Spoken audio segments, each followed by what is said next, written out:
ఇప్పుడైతే John mark వద్దని పౌలు అన్నాడు.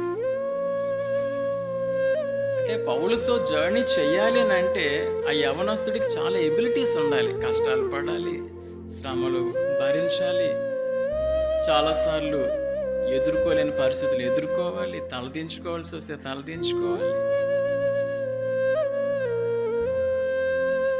ఇక్కడ తిమోతి కనెక్షన్ మనం చూస్తే ఆయన ఎలాంటి వాడనంటే, పౌలుతో పాటు మరణ పర్యంతం కూడా ఆయన జీవితాన్ని, సేవా జీవితాన్ని కొనసాగించాడు. తిమోతికి రాసిన పత్రికల్లో మనం చూస్తే, అక్కడ తిమోతికి, పౌలుకు ఉన్న లోతైన సంబంధాలు గూర్చిన వర్ణనలు మనకు కనిపిస్తాయి. మీరు చదువుకోండి తర్వాత. నా కష్టాలన్నీ చూసే నన్ను వెంబడించావు అని అంటాడు.